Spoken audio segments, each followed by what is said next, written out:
nous allons maintenant faire un bilan d'étape du plan interministériel de prévention du mal-être en agriculture.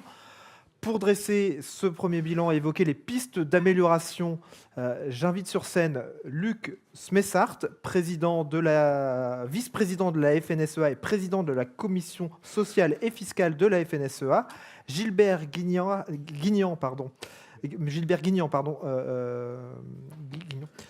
président de la Chambre régionale d'agriculture Auvergne-Rhône-Alpes, Julien Rougier, vice-président jeune agriculteur, Bernard Simon, président de la MSA d'Armorique, et Olivier Damézin, coordinateur national interministériel du plan de prévention du mal-être en agriculture.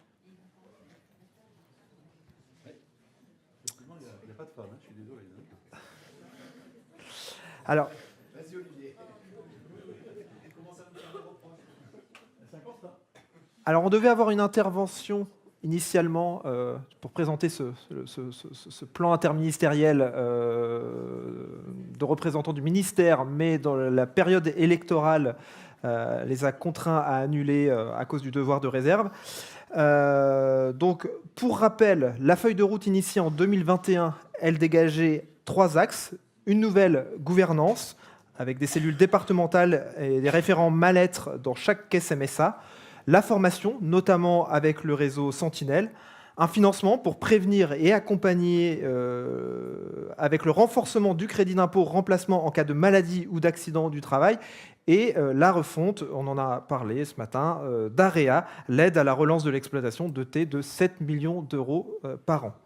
La lettre de mission interministérielle qui définit les fonctions du coordinateur insiste sur la mobilisation des acteurs dans les départements. L'accent est également mis sur le déploiement du réseau Sentinelle. On en a parlé dans les 3 axes. Les coordinateurs de réseau sont issus des DDT, de la MSA, Chambre d'agriculture.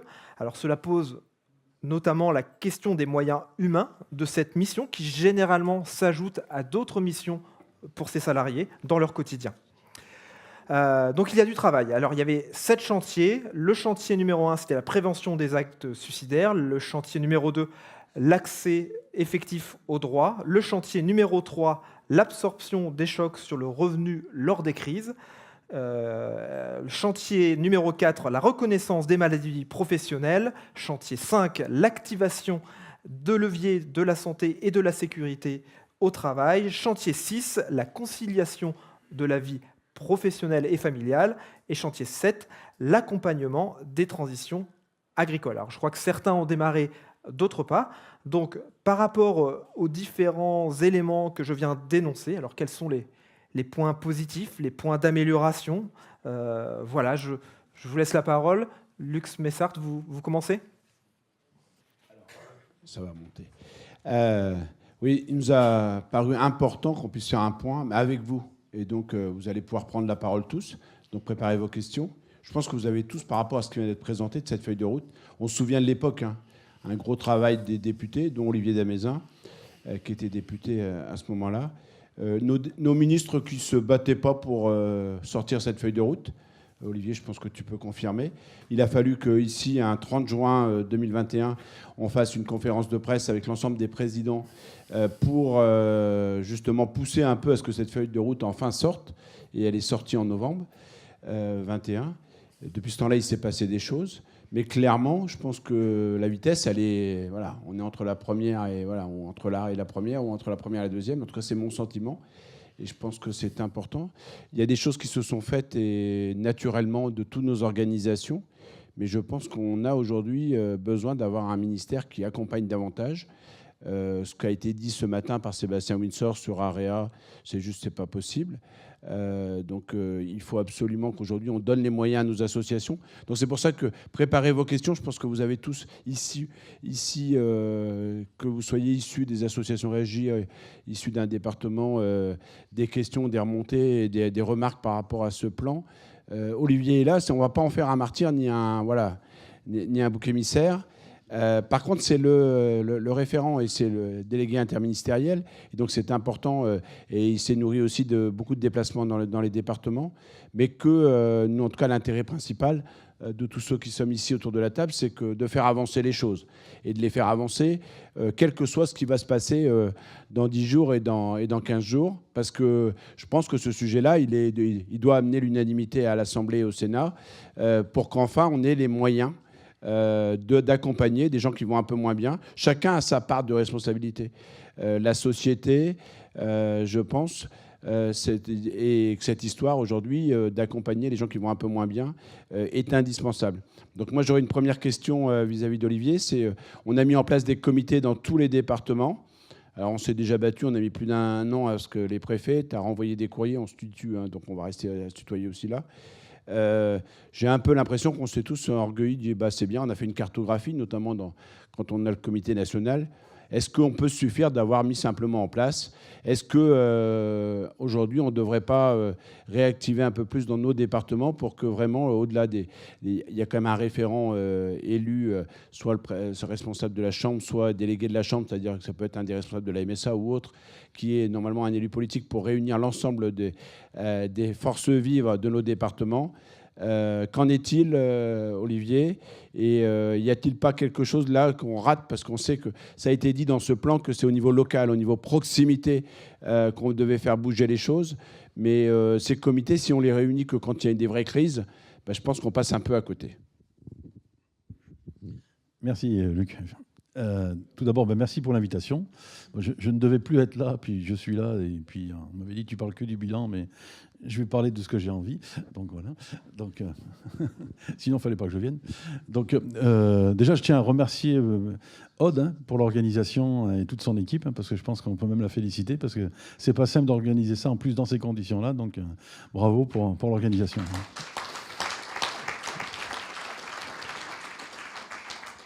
Par rapport à ta question, c'est pas moi qui ai mis en place les conseillers. Je suis arrivé, c'était donc mon prédécesseur qui avait mis en place, qui avait demandé au préfet, parce que c'était la direction de la feuille de route qui était comme ça, c'était les préfets qui devaient nommer des coordinateurs dans chaque département. Et je n'étais pas encore nommé, que je me souviens que Mme Rascle, j'ai participé à une réunion de préparation pour le comité de... Je ne sais même pas si tu n'étais pas d'ailleurs. Et moi, j'avais été surpris parce que j'avais appelé des coordinateurs, donc j'avais les numéros, parce que je n'ai pas tous les numéros, toujours au bout d'un an. Vous voyez, je suis en train de faire un annuaire parce que je n'ai toujours pas les numéros de tous les coordinateurs. Certains veulent juste laisser leur email, et puis quand vous envoyez un email, ils vous disent qu'ils sont en vacances et qu'ils reviennent le 24 juin. Alors quand vous avez une urgence, c'est un peu compliqué. Donc vous avez bien compris que ça m'énerve, ça. Donc le problème des coordinateurs, c'est que vous en avez 60 à 65% qui sont de la DDT. Après, il y en a une 30% qui sont de la MSA. Et je crois qu'il y en a 7 au niveau du national, les coordinateurs qui sont chambres d'agriculture. Je pense que ça a été un loupé. Il fallait plus impliquer les chambres d'agriculture, parce que c'est quand même vous qui connaissez, et la MSA qui connaissait plus ce terrain que les services de l'État, on va dire. Et puis surtout qu'être sur le terrain, parce que les services de l'État, ils connaissent leur département, mais ils ne vont pas sur le terrain comme vous, puis ils n'ont pas ce côté relationnel. Et c'est ce que j'essaie de faire depuis le début. Et déjà dans mon rapport, c'était l'axe de ce rapport, et ce que je voulais aussi sur la feuille de route à l'époque, c'était de remettre de l'humain. Une fois que j'ai dit ça, je l'ai dit, mais c'est pourtant ce qu'il faut qu'on arrive à faire. Et depuis ce matin, je l'entends. Il faut arriver à remettre de l'humain.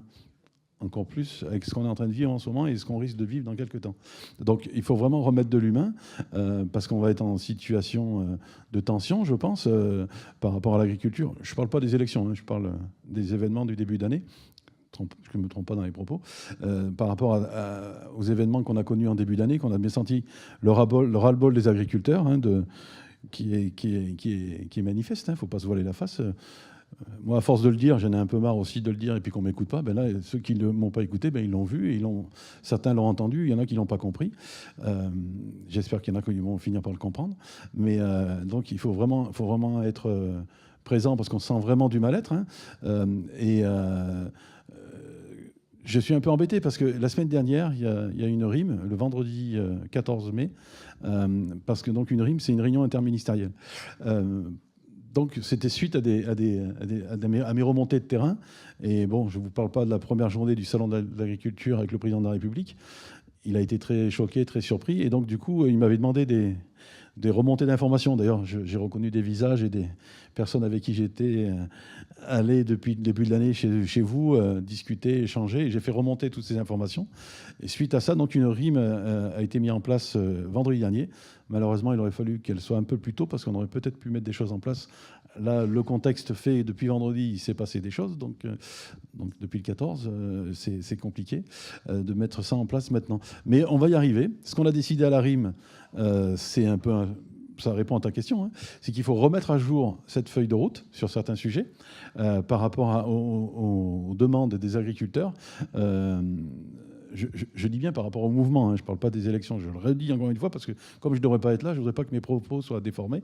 Donc j'insiste sur le fait que là, je parle vraiment d'agriculture, et je suis d'accord avec toi, et je l'espère que, quoi qu'il arrive dans les prochains jours, ce soit toujours un sujet transpartisan.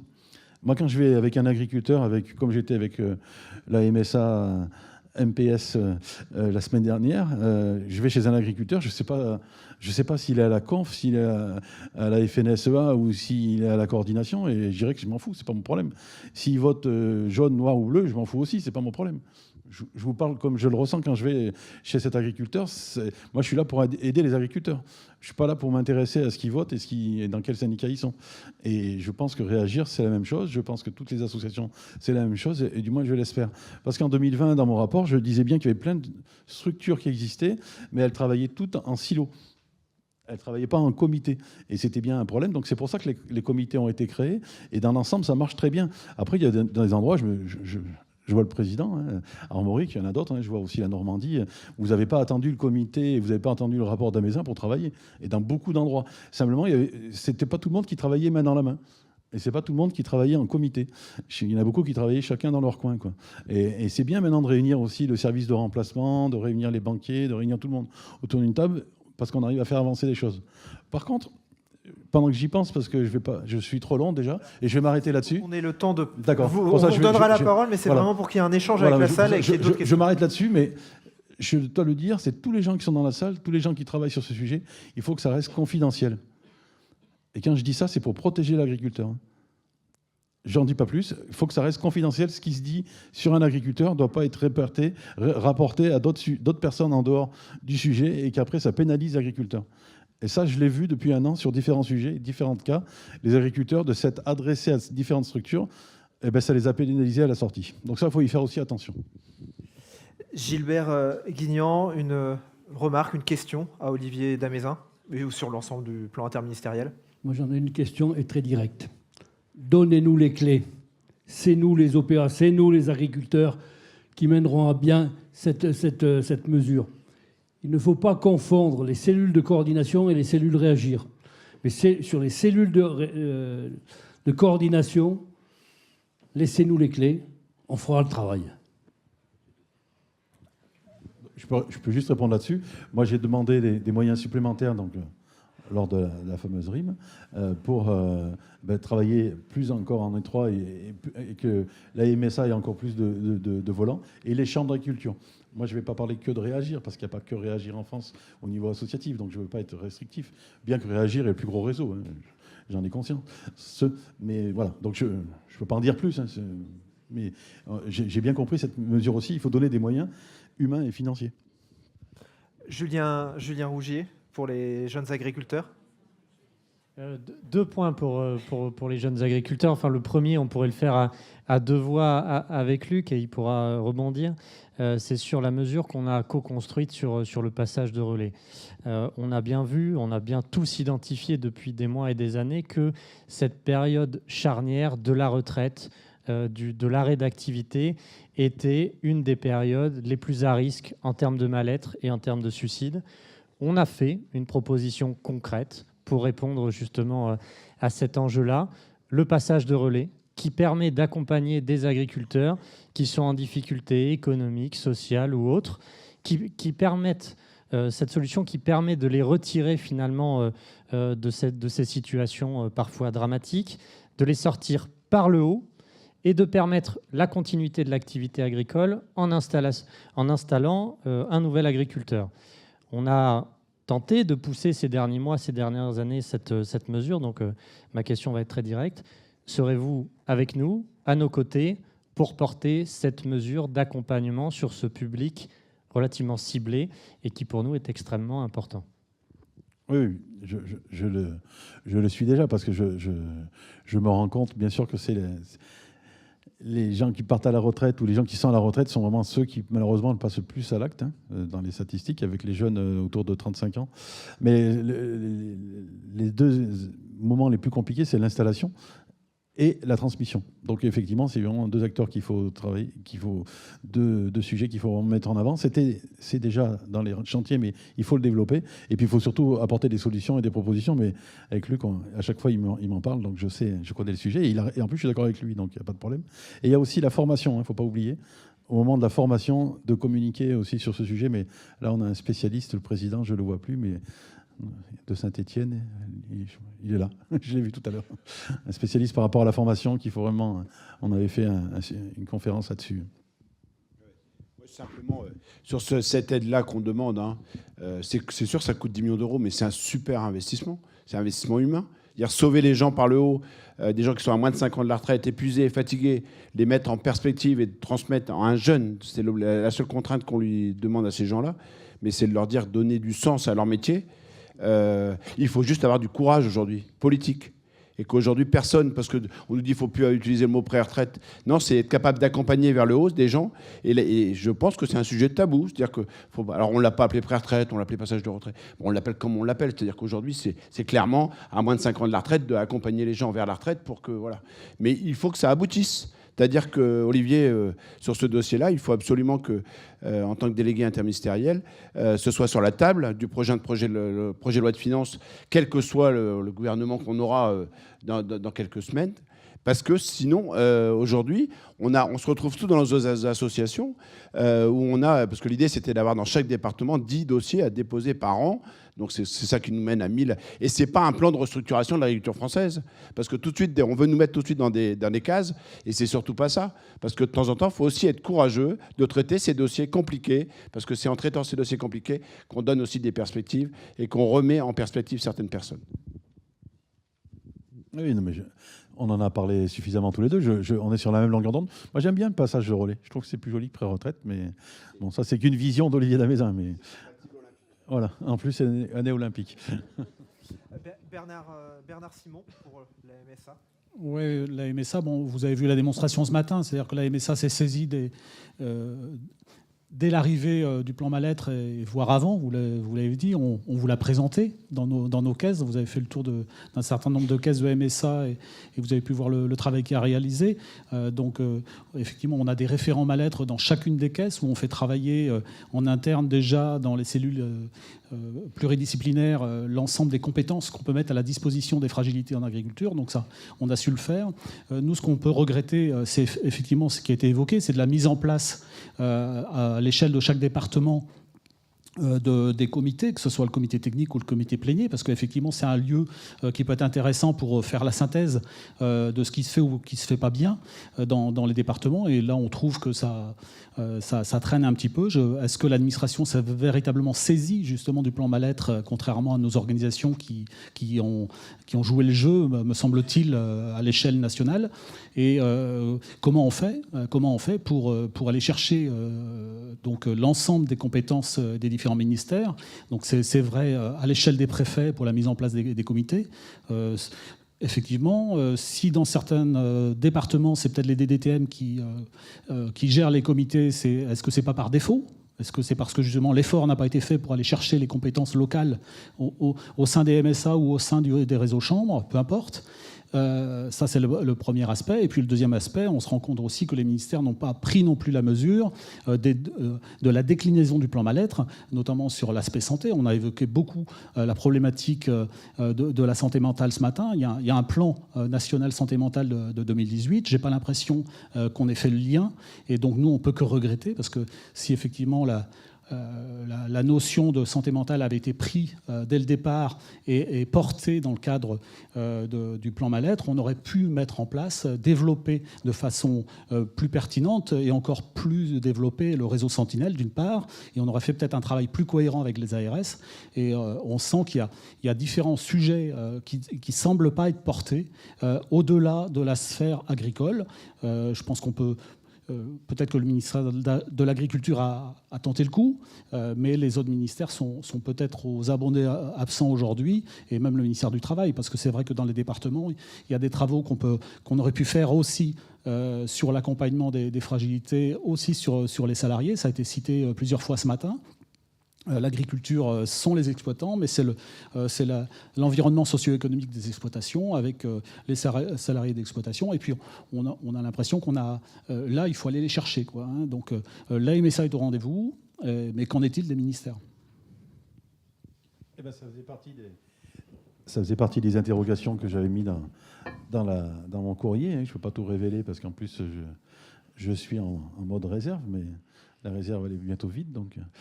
Non, sérieusement, j'ai bien conscience de ça, hein, parce que je l'ai vécu en plus en direct, hein, de me sentir des fois interministériel qui n'était en fin de compte qu'un ministère, quoi. Je l'ai un peu ressenti, on va dire.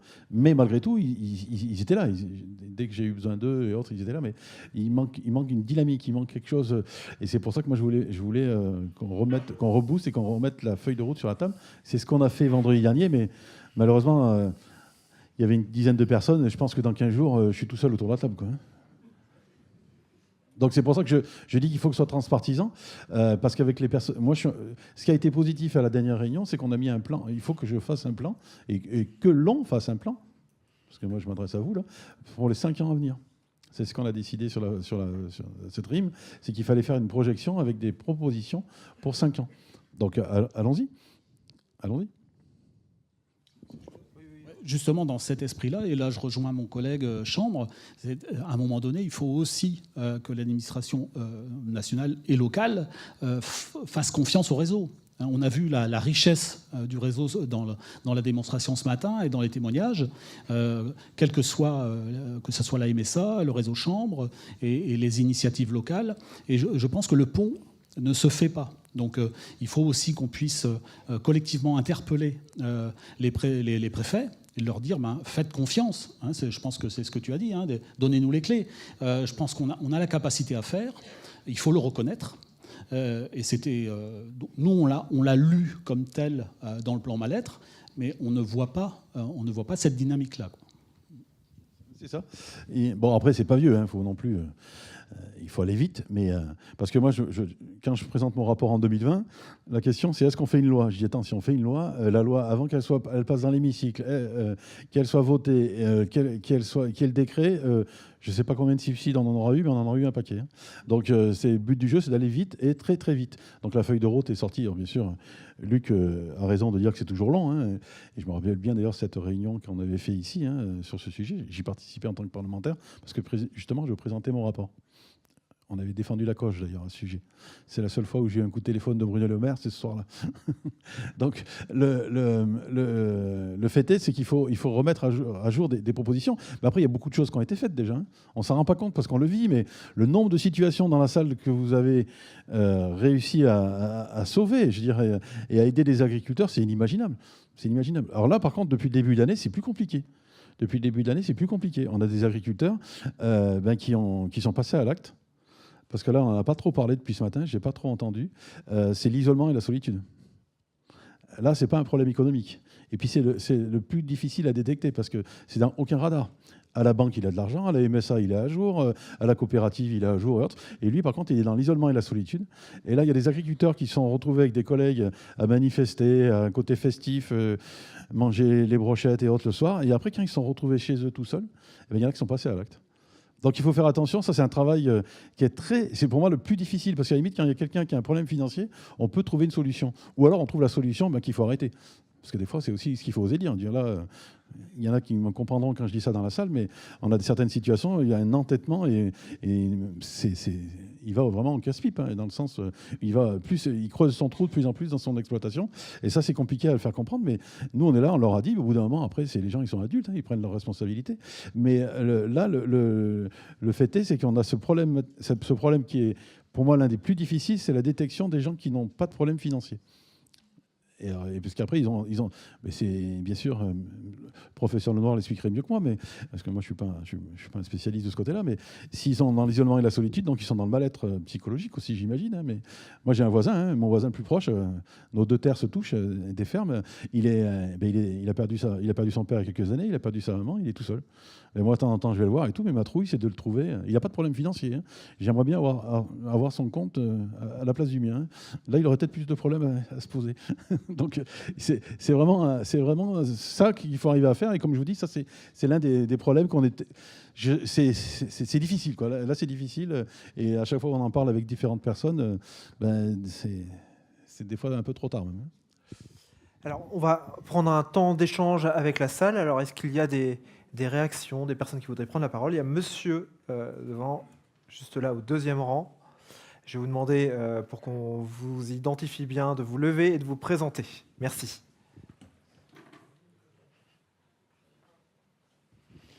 Jean-Yves Constantin, premier vice-président MSA Provence-Azur. Le projet de prévention du mal-être, initialement, était destiné aux personnes en activité.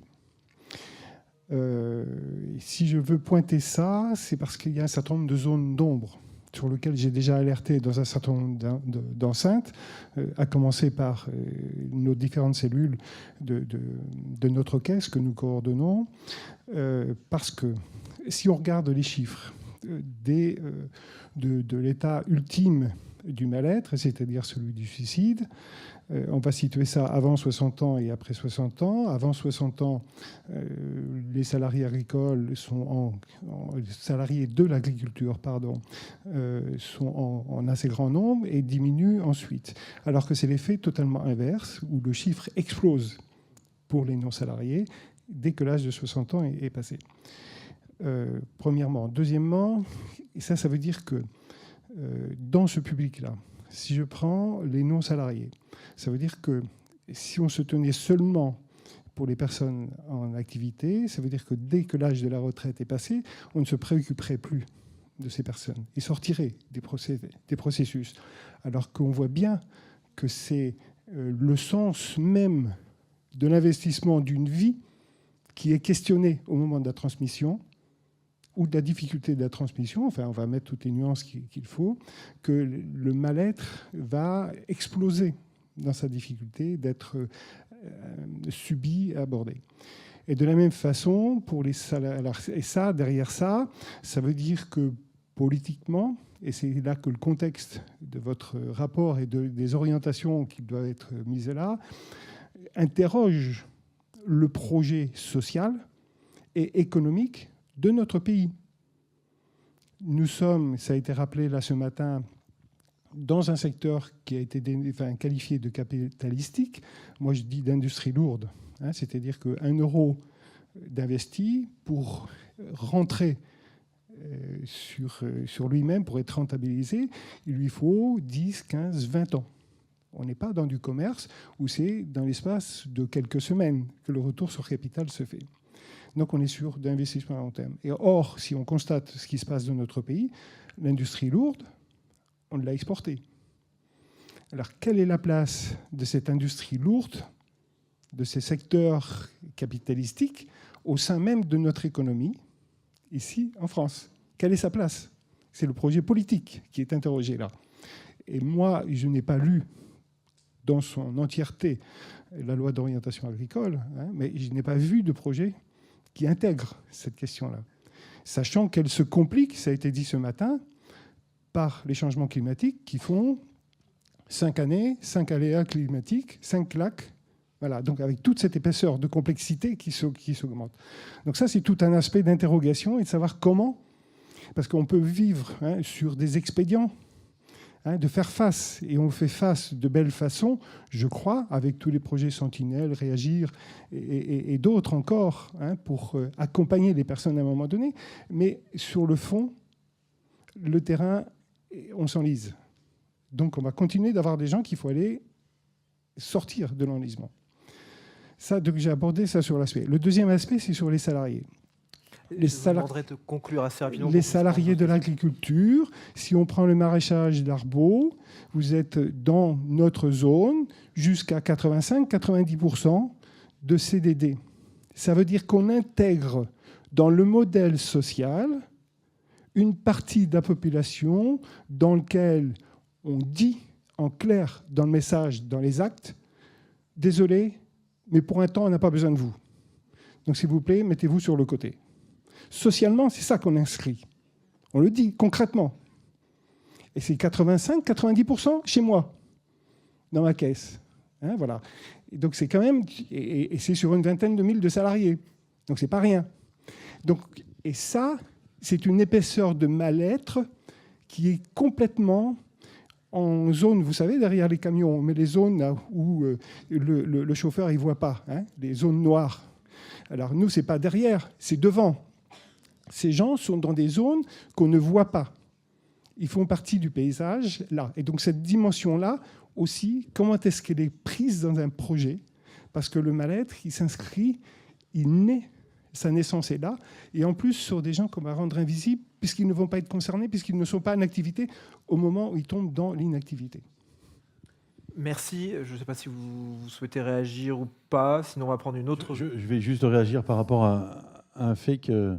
Je vais en profiter pour rebondir sur ce que vous venez de dire. Par rapport à tout ce qui est politique, aux projections, projet de loi, ça on oublie, hein, parce que si quelqu'un qui a la réponse, moi je ne l'ai pas. Et je pense que personne là, même le ministre. Donc on ne sait pas ce qui va arriver. Donc le projet de loi, on verra s'il repart ou s'il faudra tout recommencer à zéro. On verra. Ça, c'est les urnes qui vont décider. Par rapport aux salariés agricoles, on a un problème avec la mission, c'est c'est très très rare. Je devais être chez vous, je ne sais pas si vous le savez, le 20 pour le comité. Il y avait un comité chez vous à Toulon. Je devais y être. Et puis bon, le préfet a annulé par rapport à la situation donc de réserve. Donc, mais c'est très rare quand je vais dans un comité. Alors c'est arrivé, hein, je ne veux pas dire que c'est pas arrivé, qu'il y ait les représentants des salariés agricoles. Je dis bien salariés agricoles, ouais, non, mais c'est très rare. Et là, il faut qu'on arrive, nous, à impulser ça. Donc, pour l'instant, c'est un problème. Effectivement, je suis d'accord avec vous que les salariés agricoles, c'est pas la discussion première, on va dire, des comités, pour l'instant, dans l'ensemble. Hein. Mais c'est parce qu'aussi, ils ne sont pas représentés très souvent dans les comités. Merci. Ils sont invités, mais ils ne sont pas présents. Ah ben, si vous y êtes, tant mieux. Mais moi, je peux vous dire le nombre de comités que j'ai fait. Moi, c'est simple, j'ai les rapports et vous verrez que c'est très rare qu'il y ait les... Enfin, c'est pas très rare, mais c'est... Bon, je n'ai pas les chiffres en tête, hein, mais c'est quelque chose que j'ai observé, justement. Ça rejoint ce que vous venez de dire, c'est qu'il faut qu'on améliore encore ça, quoi. Alors, on a une question. Monsieur.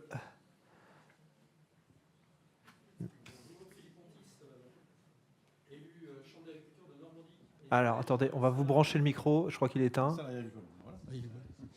Donc, Philippe Pontis, élu Chambre d'agriculture de Normandie et représentant des collèges salariés des chambres d'agriculture, entre autres à la Chambre de France, à la session chambre et au conseil d'administration.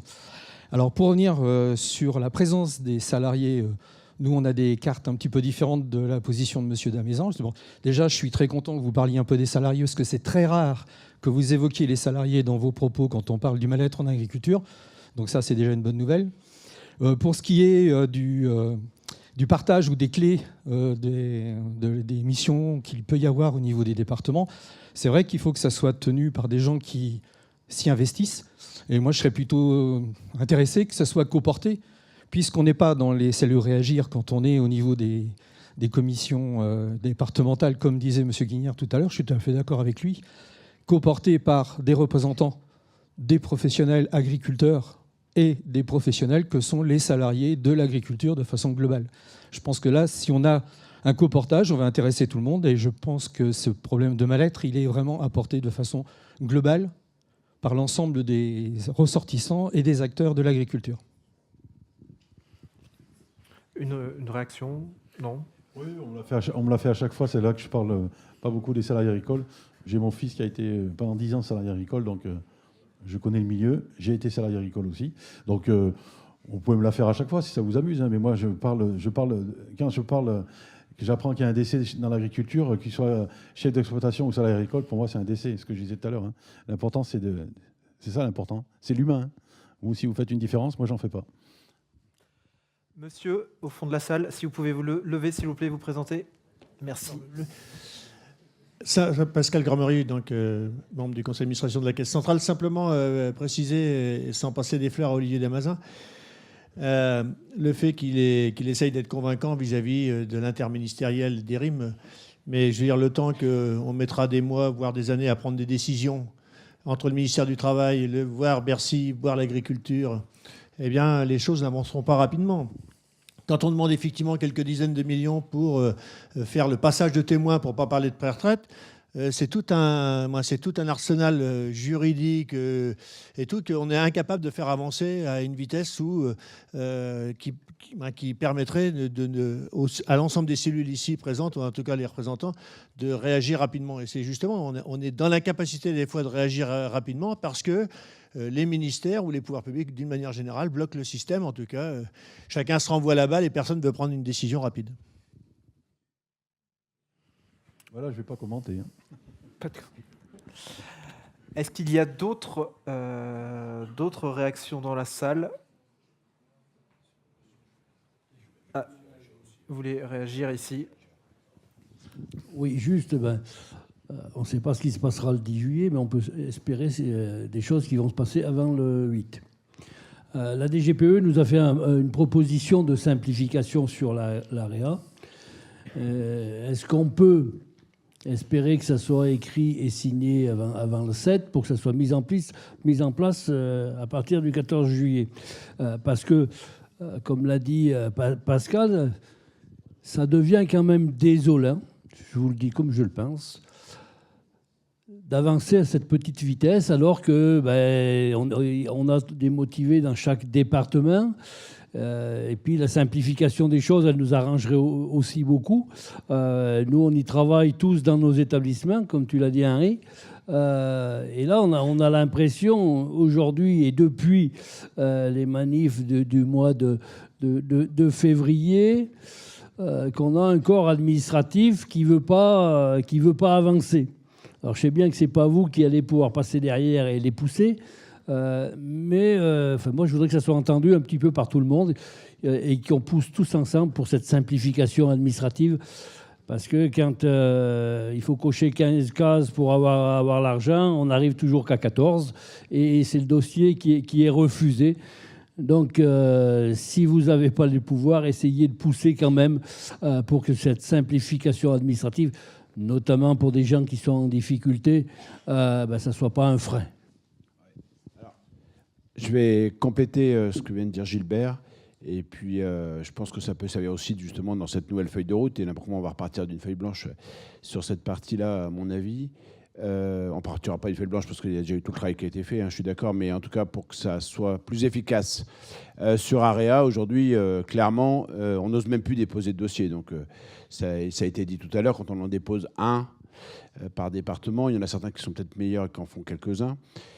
Donc, la proposition qu'on peut faire, c'est, ça fait 7 millions, ça fait 3 ans déjà, donc ça fait déjà 21. Allez, on en a dépensé 3, donc il en reste 18. Ça ne se passe pas comme ça en budget. Je suis aussi élu local. Mais ce qui veut dire qu'on a quand même un peu d'argent de côté.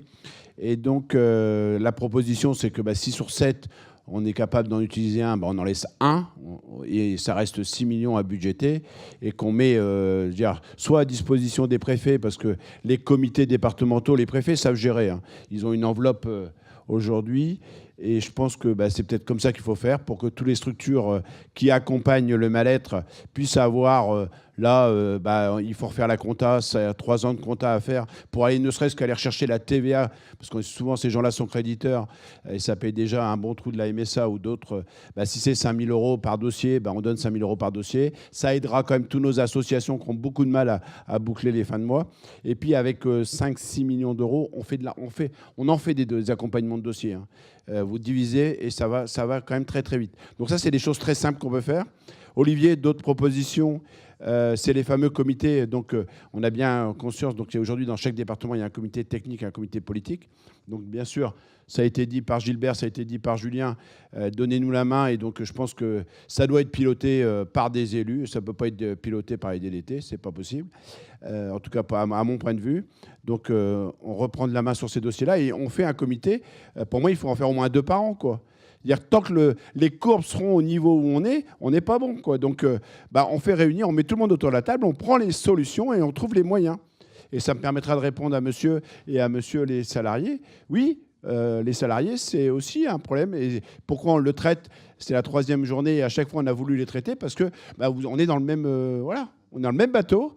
Et on le traite ensemble. Alors on le traite avec des fois avec des solutions différentes. Et les cellules réagir sont plutôt pour accompagner les non-salariés, c'est-à-dire les exploitants. Mais c'est vrai que vous avez raison, il y a quand même un trou aussi pour les gens qui viennent juste d'être retraités et sur lequel, et là c'est en lien avec la MSA qu'il faut aussi travailler sur ces éléments-là. Là où je suis d'accord aussi avec vous, c'est qu'il faut absolument, il y a un problème de fond.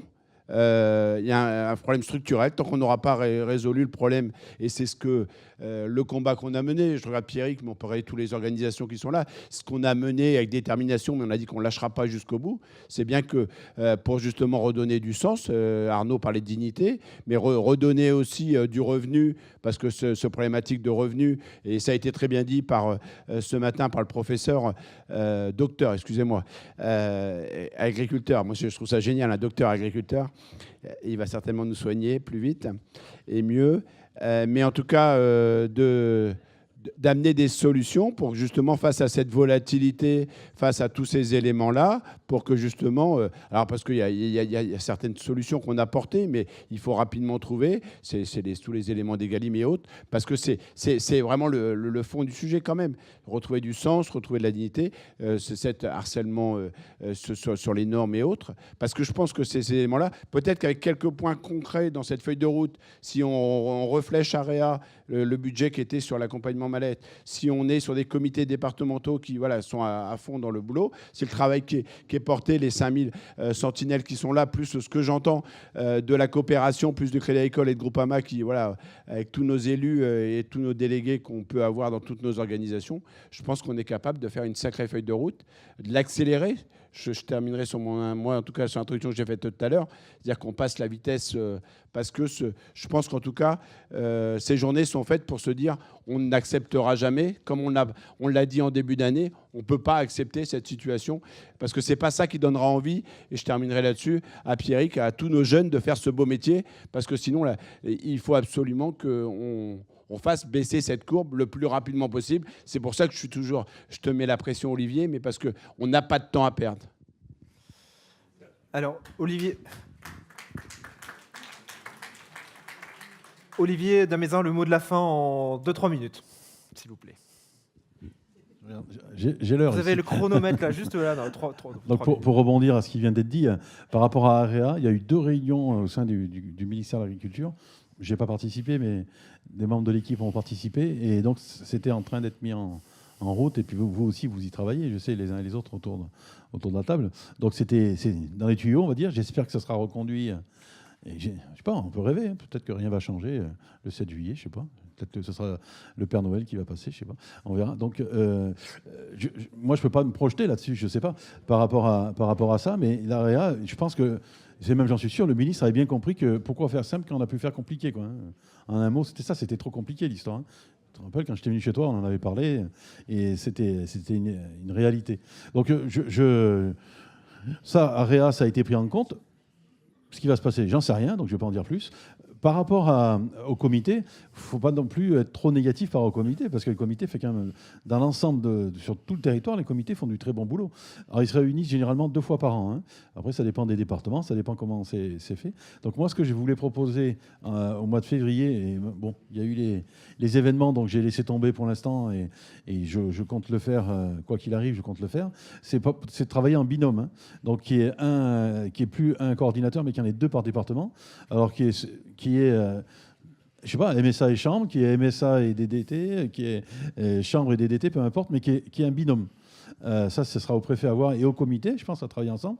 Moi, je me souviens d'un certain comité où je suis allé, où c'est la DDT qui a, entre guillemets, le leadership, mais c'est tout la MSA qui se tape le boulot. Ça arrive aussi, oui. Et ça se passe très bien parce que la MSA, après tout, elle se dit j'ai les mains libres, c'est moi qui me tape le boulot, mais d'un autre côté, je fais avancer les choses, je fais avancer les dossiers. Puis vous avez des endroits où les DDT, ils sont hyper motivés. Il y en a aux endroits, c'est un peu plus compliqué parce que le gars, il n'a rien demandé. Il s'est levé pour aller pister. Le préfet, il tient, c'est toi le coordinateur. À mon avis, certains cas, ça s'est passé comme ça parce que vraiment, on sent vraiment que le gars, il se demande qu'est-ce qu'il fait là. Il dit ah bon, je suis coordinateur, vous êtes sûr? Oui, vous êtes coordinateur, oui. Et donc, alors ça, je vous dis ça, c'était il y a un an. Maintenant, c'est plus vrai. Depuis, on a évolué, heureusement. Mais au début que je suis arrivé, c'était un peu ça, quoi. Ah bon, vous êtes sûr, c'est moi le coordinateur? Oui, c'est vous le coordinateur. Donc ça, heureusement, on a fait du boulot depuis. Mais moi, dans tous les comités où je vais, ou alors ils se réunissent, ces personnes. Mais bon, on a vu qu'il y avait des gens qui avaient du franc-parler, et c'est très bien, il faut se dire les choses. Moi, quand je vais dans des comités, des fois, c'est un peu animé. Donc les gens disent ce qu'ils ont à dire, et je pense que c'est... parce qu'il y a d'autres associations qui ne sont pas présentes aujourd'hui, qui font partie des comités, il y a d'autres structures qui sont aussi dans les comités. Donc c'est pour moi très important et très intéressant. Et ça, c'est plutôt une réussite de la feuille de route. Mais il faut encore l'améliorer, et il faut passer à 2 coordinateurs pour que justement, il y ait une impulsion aussi. Si c'est des gens des chambres qui rentrent en tant que coordinateurs, ça va peut-être plus encore booster certains comités qui somnolent un peu. Mais les comités qui somnolaient, je pense qu'ils ont été réveillés depuis le mois de février. Hein. Vous avez fait ce qu'il fallait pour qu'ils soient réveillés, je crois. Voilà. Donc je vous remercie. Là, ça y est, je suis dans les temps encore. Hein. J'ai encore le temps. Ça va très bien. Donc je vous remercie encore. Malheureusement, des fois, j'ai pas pu dire ce que je voulais dire. J'allais le dire, mais je le dis pas parce que faut pas que je le dise. Donc et puis surtout que je dirais peut-être une bêtise selon ce qui va arriver. Moi, ce que j'ai bon espoir, c'est qu'il faut que ce soit une mission. Et ça, je compte sur tout le monde. Et vous pouvez déjà compter sur moi parce que je le dis déjà. Il faut que ce soit transpartisan. Moi, peu importe qui sera par rapport à mon boulot, je parle pas par rapport à mes idées. Si j'ai voulu continuer, j'aurais peut-être pu repartir en politique, là, mais j'ai pas voulu. J'ai voulu continuer cette feuille de route parce que ça me passionne et j'ai tourné la page de la politique. Et vraiment, moi, peu importe qui c'est qui sera au ministère le 8 ou le 10 juillet, moi, je travaillerai avec lui. Peut-être que lui ne voudra pas travailler avec moi, mais moi, ça sera un autre débat. Mais il faudra que la mission, elle continue et il faudra que ça marche. Il faut que ce soit vraiment transpartisan. Et j'ai vu le sujet, je ne vois pas comment ça peut être autrement. Parce que j'ai été invité à l'Assemblée nationale par des députés écologistes. Il y avait la France Insoumise, il y avait le Rassemblement national, il y avait des communistes, il y avait des Renaissances, il y avait tout le monde. Je ne vais pas tous les réciter parce que ça fait du monde. Ils étaient tous là, tous étaient représentés et ça s'est très bien passé. Donc je pense que de ce côté-là, s'il y a bien un sujet qui peut être transpartisan, c'est celui-ci. Voilà. Du moins, je le souhaite et j'espère que vous aussi, qu'on arrivera à tous travailler avec qui que ce soit dans quelques temps. Eh bien, merci beaucoup à tous d'avoir participé à cette séquence. Merci Olivier Damézin d'avoir joué le jeu des questions.